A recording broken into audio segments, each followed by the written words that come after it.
Hello friends and gamers, and welcome to the Fortress and turn number 17.6, the American and the KMT turn.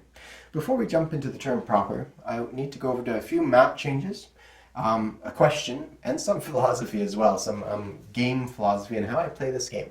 So first the map changes. Here we have to remind ourselves a convoy rated for $2, and we have to redo this battle. So there's a German torpedo boat destroyer here. I thought it was present in Sea Zone 52, and so when my fleet came in here, we came into Sea Zone 52 to engage that fleet. Now, we thought it came here because in the corner of Panzer King's screen, we could see it coming down here, but we weren't sure. The fog of war wasn't sure which one it is. I thought it was this one. That seemed to be the logical choice. Turns out it was this one over here. So I didn't realize that, completely didn't even show up on my radar, as it were. And so here we have the situation. Now, that does have some impact because the Free French came with their fleet here unopposed and landed in Thessaly. So it does have some impact. So I had two choices, and I discussed this with Panzer King.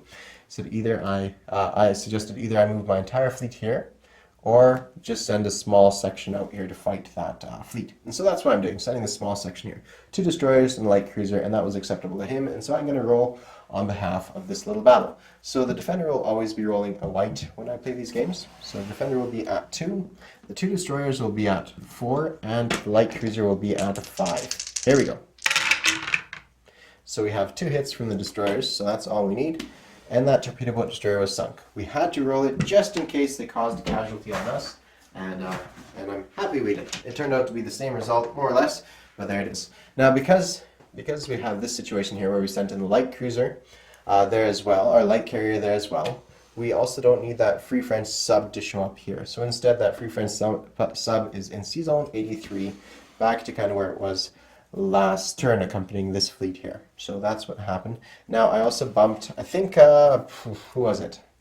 Trig pointed out that I actually moved this cavalry from here to here. Now I think I didn't even specify that move, so I think it's supposed to stay right there because I accidentally moved it. And I don't think I even said I moved it. I need to review my videos to say if I moved it or not. I didn't say it moved, so it has to kind of stay there. I might have bumped it, but yeah, I didn't specify. So it's back there in Transjordan. Okay, so that's 2 map changes.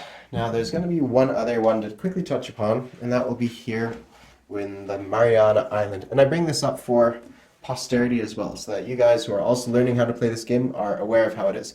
So as we know, if you have 3 surface warships in a sea zone adjacent to these ports, then the port is blockaded. Surface warships, right? So this is all these ones are blockaded, and these ones. So there's no supply path connecting Mariana and Japan, or a Japanese factory. So that means that they could not upgrade a militia to an infantry, and so he had $2 extra to spend, and he said, well, we could put a militia in Marshall or in Mariana, whichever one is easiest for us.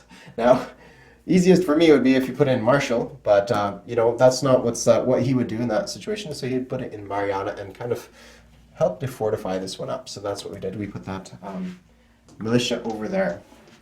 I think that covers all our map changes that we need to make. And of course, too, as you all know, Brazil was not aligned this turn, so I had to undo some movements here. And I had to take off some income from the Americans as well. I had to take off $3 of theirs. Yeah, so that's what occurred this turn. All right. So here we are, the turn. Now we need to get into the philosophy of how I play the game. So as it is, I believe the Axis are at, 18 victory points? The common turn at 18. Now there's some changes with that because they lost some victory points in the table here. But I need to discuss how I play this game. Now, for me, winning or losing is not that big of a deal. Like if I put my all into a game and I lose, it's not a big deal. If I put my all into a game and win, it's awesome, it's good, but it's also not that big of a deal. It's more the journey for me than the destination. It's how I conduct myself during the course of my game. If I give it 100% of my effort, my mental capacity, my energy, my strategic thinking, that's how I conduct myself when I play these games. I wiggle and weasel my way, trying to find an avenue in which I can, well, not necessarily win, but strive for the winning. Because it's not about getting first place, it's fighting for that first place. It's honoring that first place position by doing it our utmost to kind of get those victory points. We'll change this view a little bit. It's striving our utmost to get to that first place position so that we honor that first place position. Second place is a position relative to first place. Without first place existing, second place would become the new first place. So silver in itself is just relative to first place. Silver is relative to gold. If gold was out of the picture, then silver would become the new gold. It would be the new prized possession to strive after. So yes, silver does have meaning just in the as the attitude of you're running up to it. But silver, in my opinion, should never be the prize that a person runs for. It should always be gold. Gold, first place should always be the case. Now, it doesn't mean that I need to win each game. Not at all. I don't really care if I win or lose. I mean, I do care on some level, but on the most level, it's have I applied myself 100% to honor that position? Have my opponents, for me, their victory, if Panzer King is successful, then he has more leaves in his crown, he has more gold in his crown, if he knows that I gave it my 100%. Even though I lost, he knows I gave it my 100%. I didn't just roll over and allow him to win. For me, it's applying myself 100%. That's the trick to it. The journey rather than the destination. I don't need to have gold. I don't need to be losing either. But for me, it is how I conduct myself during the course of the game and how successful I am in honoring that first place position. So that's my philosophy of playing these games. I won't just turn over and strike a deal with one of my opponents. Even if I am third place, I'm not going to strike a deal with my opponent, any one of my opponents, to allow one of them to become king. I won't become that kingmaker position and allow them to become king, because I don't think that's honoring that first place position. It's the victory becomes a little bit tainted in my eyes for them, because it's not something that they won on their own merits. It's on their own merits plus the merits of the person that helped them to that position. So that's my philosophy when I play these games. It's 100% applying myself to the goal, to honor that goal. So that's all I want to say about the subject. And that's why at these very last times I may be doing something somewhat irrationally. Like I said, or did I say? This video is probably going to be a little bit controversial because I have two controversial little options I can do. Alright, so I will get to that in a moment. Right now, let's go into our purchase phase. Alright, so what we're doing as the Americans is we're completing a dry dock in one turn, completing an airfield in one turn, getting a jet fighter lend-lease to the British, a jet fighter lend-lease to the Free French. That would be our, well, yeah, all the Free French fighters are all jet fighters. 2 Marines, a jet fighter for the Americans. After lend-leasing 5 jet fighters to the Free French, 1, 2, 3, 4, 5. This would be our 6th jet fighter to the Free French. This is our first the Americans are building for fighters, for jet fighter. So crazy. 2 transports, finishing our light cruiser, upgrading a militia, getting 2 infantry and an air transport. For techs, we're doing rockets, radar, improved factories, attack transports, and advanced submarines. Now the advanced submarines I don't really need. I just threw it out there just kind of for fun, just to see what happens. Now also, I've already taken it off the board, I think. Yeah, these $2 over here, that's what was on the board, and I'm taking that off from the convoy rating. Okay, so that's what's occurring. So we're going to roll for our tech now that you see what it all is, and I put the numbers up there showing what I need to roll. So unfortunately it doesn't all fit here. So here we go. I see some decent rolls, and we have our attack transports, our strategic rockets, and our advanced submarines. And we also have improved factories. So what does that bump us up to? Improved factories, we get to stage 1. So I'm going to just slide these off the table. Improved factories, we got stage 1, and everything else we have. So I'm going to just leave it at that. So improved factories, stage 1. Radar, we have stage 1, even though we didn't get that.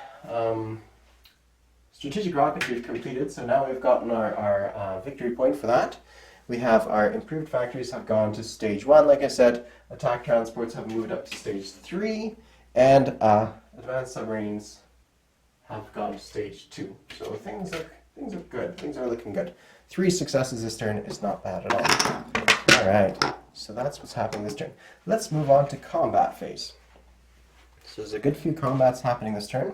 Now we've already taken off this dice. Now, I'm going to leave this specific combat that's upcoming to my opponent to roll for. As an attack here against those subs. Now this medium bomber is coming in there. And I confess, I thought initially it was only destroyers can target submarines. If there's an aircraft present, then only 1-for-1 destroyer can attack those submarines. Now, I'm not sure what the circumstance is. So what I would have wanted to do is send these 2 light cruisers to this position to attack those subs. I'm not going to do that. I'm not going to do that. I'm going to just simply make this attack just with the medium bomber in hopes of taking out one of their submarines. The hits to my economy aren't that severe, and so that's basically just what I want to do. So one attack going into there. 1, 2, 3, 4, 5. Yeah, that's all I'm going to do. Now, that's attack number 1. Now, there's going to be another attack occurring here. I parked the camera in a decent spot. I'm attacking Java. Now, I'm attacking with 3 fighters. They have the range of 6, so 1, 2, 3, 4. And they got 2 more movements. Now, I have 1 carrier that can come 1, 2, 3, 4 to the sea zone. And 1, 2, 3, 4. 1, 2, 3. 1, 2, 3, 4. So I have a carrier that could go here and a carrier that can go here to Borneo. 1, 2, 3, 4. So I have a carrier here and a carrier here that can show up. So they have sufficient range to come into these 2 areas. So that's something to look out for and be aware of. 1, 2, 3, 4.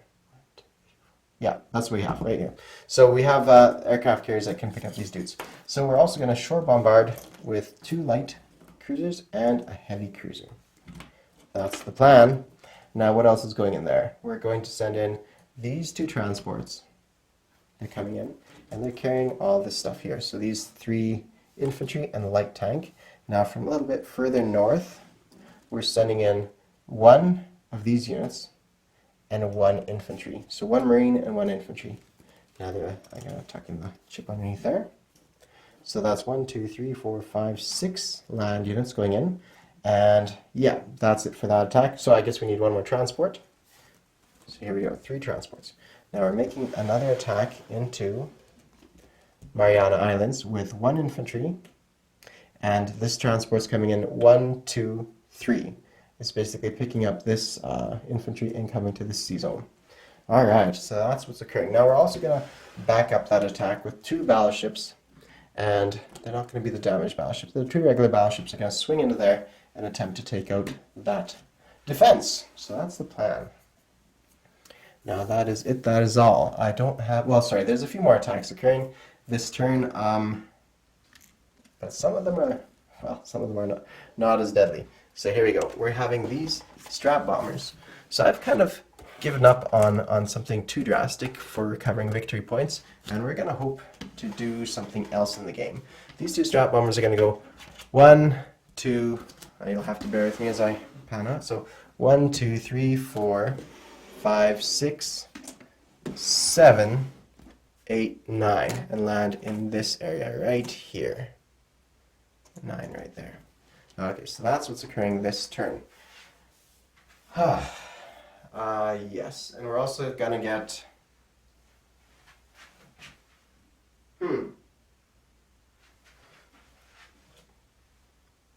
Yeah, okay, sorry about that. So that's what's occurring this turn. Just that attack right there. Okay, sorry, I suppose I should leave these out here. I just had a quick little thought. So they're gonna be attacking right there. Alright, that is it on that side of things.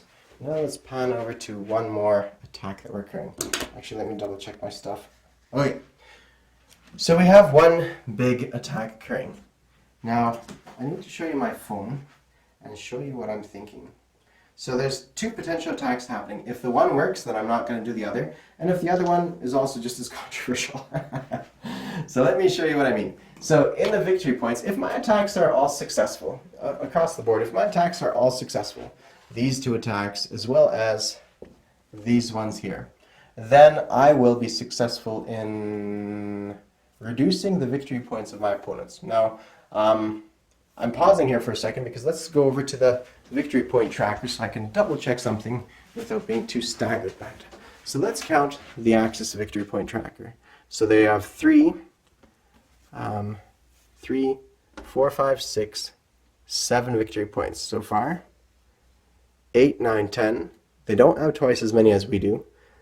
11, 12, 13, 14, 15. They have 15 victory points, and one of their home territories is occupied. So if I take off this one in the Mariana and this one in Java, so that drops them down by 2. And so that means they go from 15, or so what it would be 14, they drop down to 2, so that's 12. And then I have 1 more potential attack right here. Now let me show you what it is. But okay, so the Soviets have 18 victory points, but they have 7 of their territories occupied. So that drops their homeland territories occupied. So that drives them down to 11 victory points. Now I have a few things I can do, but for me to honor that first place position, I feel obligated to do my very best to fight for it. Even if I don't ultimately care if I win or lose, I have to do my very best to fight for it. So I have a couple options. I need to either, because that means after all my attacks are successful, the ones against Japan that is, I would bring them down to 12 victory points. 12 Axis victory points to 11 Comintern victory points.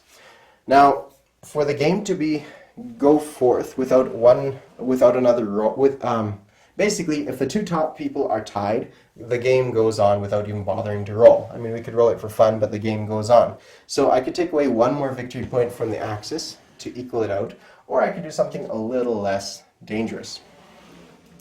So, and that's going to be something I looked in the rules and tried to find some sort of reason behind it. So let me show you what I mean. I will pull up my screenshot here. Now this is going to be long as you know the nature of how I play these things. So let me pose this question to you. I'll kind of demonstrate. What if the positions were reversed and I wanted the Axis to get 1 victory point? Could I surrender this voluntarily back to the Japanese, the person I'm at war with? So I would do the same thing here with Murmansk.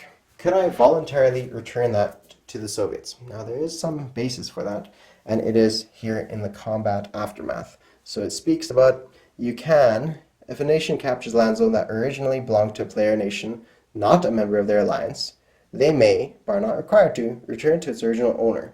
It doesn't say you have to be at peace or anything like that. I mean, down here it says if the new owner, the person who captured it, in this case it would be the Americans, refuses to give it to the Soviets, then the Soviets can declare war on them. Now, but it doesn't say that they have to be at peace already. So that's what I'm debating on. Can I surrender Murmansk to my opponent? Now, if I do, then it says in the combat aftermath. So I could do it at any point in the game I wish to. It says that even in the example. Oops. It says even in the example, which is, it's not quite on the screen here, but it's in this blue part. So this is looking at 9.21. So I could do that later on. Say if the Soviets get into a better position, you do have the option to do it later on, which implies that you could do it at any point. Now, immediately these would be teleported to the nearest friendly land zone, which would be Scotland. So that's quite nice. I could just simply teleport them wherever I want to go, and then this would revert to being Soviets, and the Soviets would get 1 victory point, bringing them up to 12, and balancing up that victory point tracker. Now, this is again. This is kind of the way I do things, even though I don't like doing them these ways. You know, it's a bit strange, and I'd rather have like a good, clean, honest game, more historical. I don't have to do this kind of shenanigans, but I feel obligated to, just for the sake of honoring that first place position, doing everything within my power to do it. I could turn my blind eye to this if I want to, but knowing that this exists in the rules is something that I feel obligated to do. So that's one option. Now, if the commentators say, no, you can't do that, then I'm left with the second option to do, which is take away 1 victory point from my opponents. Now, there's 2 within easy reach here, Denmark or the Netherlands. So Denmark is pretty easy. I go in there with whatever can hit, and he has 2 jet fighters here that can scramble here. Now, another option is attacking the Netherlands. Now, in that case, again, too, he can scramble 2 jet fighters to this position. Now, I could trick things up a little bit further, and this is the interesting part, is I could send my light cruiser, or my fleet here, my transports and everything here, to drop off 6 units into the Netherlands. Of course, I'd have to suffer hits from this one. But if I do that, then you have this weird situation where I have some ships on this side of this sea zone and some ships on this side of the sea zone. So the question then is, if the Germans attack this sea zone, who's defending? Can these units, these British aircraft here, scramble to this position, or can they only scramble to this position? I mean, the connection is right here, so I'm sure they can scramble here. But can these ships defend these ships? You know, can they jointly defend? Because it is one single sea zone, and there's no, you know, like the rules don't make this kind of distinction. That's the issue. The rules right now have this issue of a zone within a zone, where you have, you know, half your stuff is on this side and half your stuff is here, and you have to remember these can't go through here, otherwise they're going to suffer all these hits, and these can't go back that way, otherwise they're going to suffer all these hits. So that's kind of what I'm faced with, this weird problem, right? So Two controversial things. Can I voluntarily return Murmansk to the Soviets? And can I come into here and be defended by that fleet over there? So that's the two questions I have to ask. While I'm on the topic of discussing kind of awkward questions, if this is originally, this here, these three territories are CCP homeland, does that mean that these three territories here occupied in Manchuria by the Soviets revert to the CCP? Because that is another worth question asking. I know it's not originally CCP territory, but the rules don't state, I think they don't state, it just says if it belongs to the CCP. Now, does homeland territory belong to this nation, or is it just something kind of, it doesn't belong to because they didn't start with it, but technically it belongs to them because it is their homeland? You get the idea. So that's another question to ask the community. So I apologize for having always my videos a little bit full of these rule shenanigans. And they are shenanigans. It's just, I'm not trying to exploit anything. I'm just trying to find the truth behind the matter, right? Trying to find what I can and can't do. So those are my options. Either voluntarily surrender Murmansk or attack the Netherlands. Now, I'm going to go ahead with the attack into the Netherlands. I'm going to attack from C-Zone 25. Actually, the problem is multifold, so what I'm probably going to do is I'm going to let my opponent roll it. So I'm not going to roll for any of these. I'm going to wait for the community to decide what I can do with the voluntary return, and then we'll go from there. So there will be some back and forth with my opponents. So we already have two potential battles that are going to be waiting for the community to decide what to do. So if I do attack the Netherlands, then that fleet there, plus that fleet there, plus this fleet there, and everything they can carry is going to land in the Netherlands. And then I'm going to have non-combat later. I'm going to move one infantry up to this position. So that's all I'm going to do. Now, that will be a massive attack. Of course, I know I'm going to get hit 3 times potentially by this coastal gun. So that is the risk I'm going to take. Yeah, that is the risk I'm going to take with this attack over here. It's not a huge risk, but it is a somewhat of risk. I expect to lose one light cruiser, because 2 light cruisers are going to bombard, and I expect to get hit with 1 or 2 of them. So that's one option. I'd rather first do this voluntary return, and then these guys will be teleported to the nearest friendly land zone, which would be here. And in that case, I would strategically naval move these 2 transports all the way back to 1, 2, 3, 4, 5, all the way back to New York. Boom. Yeah, because then I wouldn't need to transfer these by hand. And these 4 ships would simply go 1, 2, 3, 4, and go to this position here. So a lot of wacky stuff, right? A lot of wacky stuff, and I genuinely don't know. I've searched through the rules, but I have nobody really to ask. You know, these questions are very convoluted and confusing, so I have nobody really to ask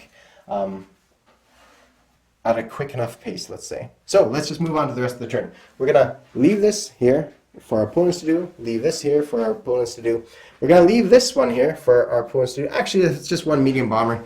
I don't think we need to leave that for them. So I'm going to roll for that here. It's just going to be 1 attack. What am I talking about? Leaving it for my opponents. Here we go. 1 at 7. 8. So we sunk 1 of their ships. Boom. And that's it. They submerge and they get away, and our medium bomber lands back there in Florida. So I'm going to take care of that right away. So then we have this battle here that's occurring. It's kind of a bigger one. So I'm going to actually do, well, yeah, let's do this one here. We might need what residual luck we have left over. Where's our dice tray and dice? Okay, so first we have our 3 shore bombardments. Luckily, I can get it all in the same frame, so that's awesome. So here we have our shore bombardments of heavy cruiser and 2 light cruisers. So these are 1, and this is at 2, I believe. Nothing. I always have poor luck with my shore bombardments. Okay, so now we go on to the battle proper. I have 1 Marine, 1, 2, 3, 4, 4 infantry. So that's a nice amount. It doesn't really matter what I roll here, because it turns out I can actually roll, pointed out by Trig, I can actually roll 2s for this, so that's fantastic. And then I have my light tank is not making a presence yet, but I have my 3 aircraft that are attacking as well. So these are my dice rolls, infantry and aircraft. Should I roll the defense as well? I think I shall. So the weakest ones will be the 3 militia, and let's use black for the 2 infantry. Here we go. So I can see that the militia did not do anything, And the infantry also missed out. So again, I'm extraordinarily lucky with my rolls. Now oops, you guys saw that. So this fighter and these two fighters, so I got 4 successes. So 1, 2, 3, 4, and now we're off to round 2. So round 2 it is. He scored a hit on us, so that's nice, and we scored 1 hit on him, so lucky. So we take off 1 infantry, and there we go. And now we make our landing and get those $2. All right, and I forgot to throw in my light tank, but nonetheless, doesn't matter. I got to throw a roundel on there as well. Boom. Okay. So that was a nice successful attack. I always find myself extraordinarily successful at these things. I always think, well, I don't have enough strength to hit 2 territories, and then I hit it so handily with minimal losses that I think, I should have just gone ahead and taken out 2 territories and overextended myself. So they used to have to find a landing zone of 2 spaces away. So that's something worth noting. And we'll take care of that momentarily. All right. We have a combat here. Hopefully our battleships have a little bit better luck this time. So it's going to be drastic, guys. This one's going to be the painful one where we lose quite heavily, I think. So we have the 2 militia rolling at 4. We have the 2 fortress rolls at 5, and they're going to be first strike. And then we also have, let's see, 2 yellow for the battleships. And we have our 2 units here of our own going in. I'm actually going to change that color. If I have too many within the monochrome sphere, that gets difficult. Okay, so fortress, militia, battleships, infantry. Okay, so we need to roll it like this. This one's going to be really painful to us. Lucky again! So we got 1 hit with our battleship. And the fortress happened to miss, so that's nice. It's only the Maginot that hits at 6, so that is great stuff. So that moves us on to 1 less militia, and our 2 Marines show up. So things are looking up for us. Yeah, things are looking up. And they would have hit out of 4, so they missed, and we hit out of 2. So we're, again, extraordinarily lucky, and we captured Mariana Island. So that's good news. That is really good news. Now, our luck against the Soviets may not hold out, because last time they managed to whack us a good one when we last strap bombed them. So let's see if they're as lucky. Let's put together some dice first of all. And you know what? I think those are heavy strap bombers. Yes, they are. So 3, 4, 5. Okay, so where we're attacking next is up there in Vladivostok. Now, they don't have any anti-aircraft. It's just that airbase. Now, these are our die rolls. They're a little bit intermingled with our dice. And they get 2 dice rolls at 3. There's no first strike or anything in this one. It's straightforward. So I'm going to roll it all. Oh, actually, you know what? What am I doing? I rolled d6s. This is their attack on us, succeeding at 3. And our attack is it 3 dice? 3 d6s? 1, 2, 3. And even if they shoot us down, we're still good. So this is our roll going into that area. I believe it is. Let me just double check. I'm pretty sure that's the case. I'll be really quick about it. I'd rather do this correctly than do it wrongly. Heavy strap bombers, 3 dice at 6. Okay. So this is for the defense. This is for the attack. Now they scored 1 hit on us, but on them we did a punishing blow. There's 10, maybe not as punishing, 15, 16, 17, 18, 19. So out of a maximum, I think 20, and they shot down one of our strap bombers. So, well, that's okay. So 19, I'm going to throw this all on the board like this. 19 in exchange for losing 1 strap bomber with, 13? So, it's not ideal, but nonetheless good enough, right? That puts it out of operation for a little bit when they're a little bit choked for cash as it is. And it's doing our part in the whole Operation Barbarossa. Right on. So that's our attack there. Our strap bomber lands back here, and I think that takes us on to the non-combat phase, because we do have that attack or potential handover happening on the other side. But let's just assume we could voluntarily hand it over. All right. So now we need to find our landing spot for these aircraft here. So there's 3 of them. 1, 2, 3. Wait. 1, 2, 3, 4. So these 2 carriers.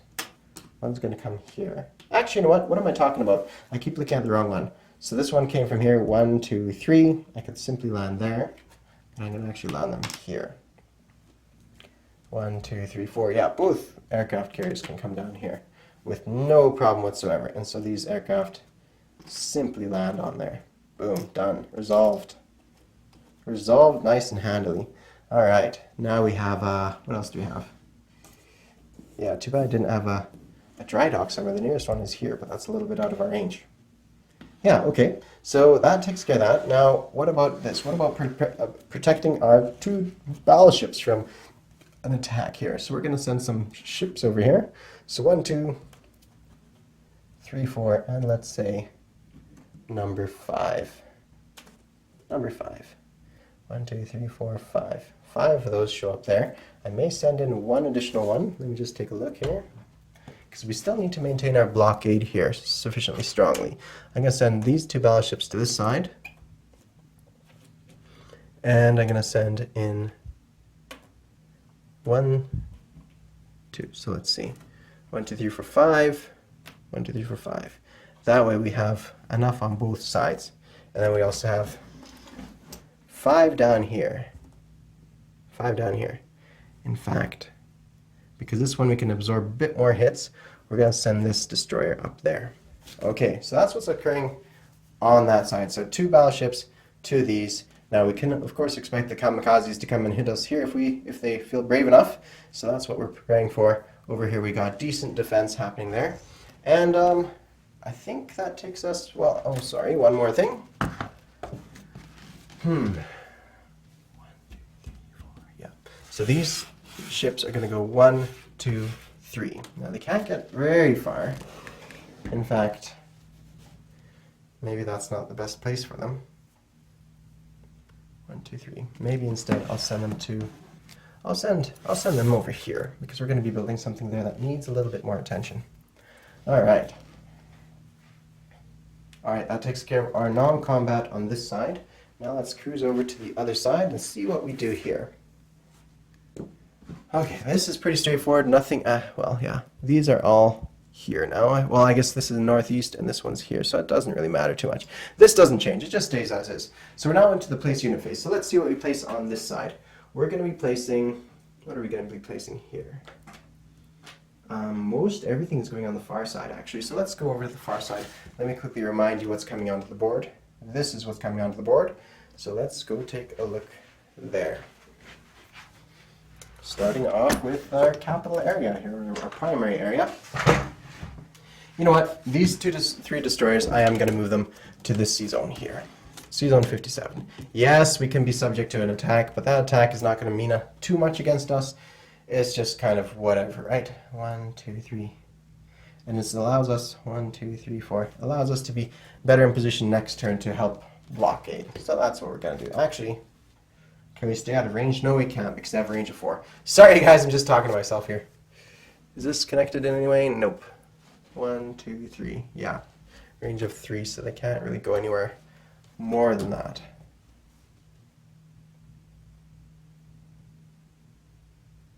Yeah, okay, that's what it's going to be. Right on. Okay, so place units. Now on this side, we're going to be placing 2 transports, and I think we need to place our light cruiser here as well.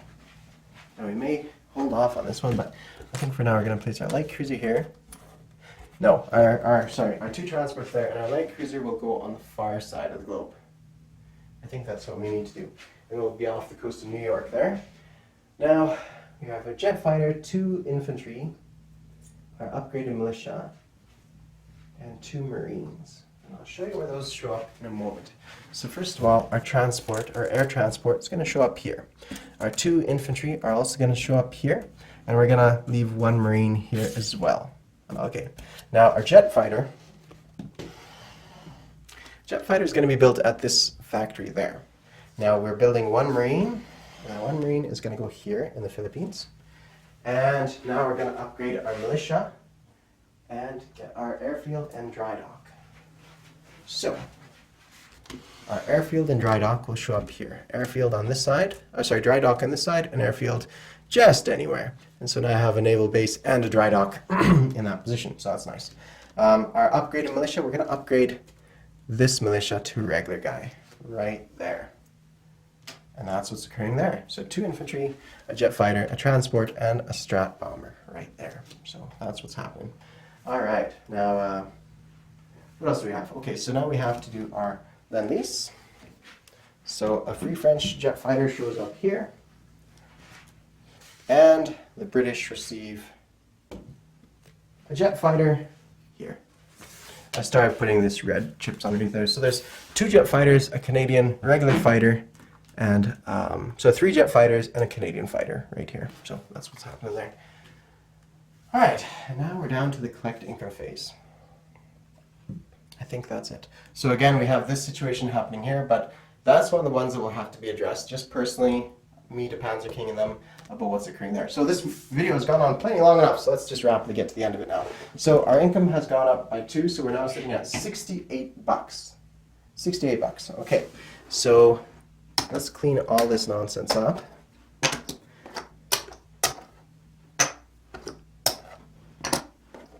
Okay, so here is 1, 2, 3, 4, 5, 6. 60, let's grab some change, 68. Sorry, 68. There we go. 1, 2, 3, 68. Okay, we recovered. Plus our bonus of 12. And now we get to roll for our wartime economy. It's 9, so that's nice. Boom. So, what does that make us? 70. 80. 89 bucks to spend next turn. All right, 89 bucks to spend. Okay, so let's take you over to the victory point tracker, and we'll see what we have to see here. Let me just take you off the easel, and we'll go over this. So we have captured Mariana Island, and we've captured Java. So at that point, these victory points are no longer valid. Okay, so they just have Borneo and British Malaya over here. So they got 2 victory points plus Tokyo, 2 for expand the empire. They don't have twice the number of capital ships in the Med, so they have that one. So 1, 2, 3, 4, 5, 6. Over here, 7, 8, 9, 10, 11, 12. 12 with a possible one over here.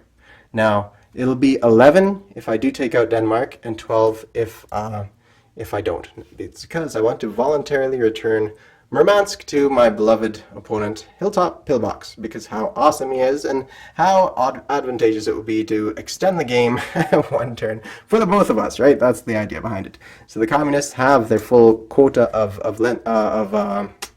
worldwide communism. So they're doing it 1, it's 12, 13, 14, 15, 16, 17, 18. 18. So 18, but minus 7 brings them to 11, or 12 if we manage to do that. Now, our victory points are 1, 2, 3, 4, 5. We don't have that one. 6. We don't have that one. 7. And 8. So we're at 8 victory points. So very meager. So you understand the shenanigans is why I'm trying to prolong the game. And of course, there's only a 33% chance that the game will end because it's a roll of 1, but 1 for Paris, 1 for London, and 1 for Nanking, I believe. So it's a plus 3 on that. So that's the reason why this stuff is going on. So it's 11 victory points for the Comintern. There's less for these guys now, and there's 8 for the Allies. So it's either 12 or 11 for the Axis, and 9 over here. So that's the scoop behind things. Now, kind of messy in my usual rambling nonsense style, but there we have it. The whole game is done, the whole turn is done, and you got to see a little bit how the sausage is made in my mental framework and how I tried to, well, honor the game by prolonging the game, honor it by fighting for it with tooth and nail. Of course, at this point, I mean, it's already crossed my mind many times, like, I have other projects I want to do. I actually really wouldn't mind being done with this game. I wouldn't mind the game being over. If these attacks didn't go through, I'd be probably just as happy because I could walk away saying, look, I did my bit. I didn't capture Java. I did my bit, and that's just the way it is. And I'm happy with that and can walk away safe and happy knowing that I did an honest take at trying to win this game. So, unfortunately, if one way or another, unless the attack into Netherlands fails, then then the game last a little bit longer. So there we have it. Thanks all for watching. Talk to y'all later. Cheers.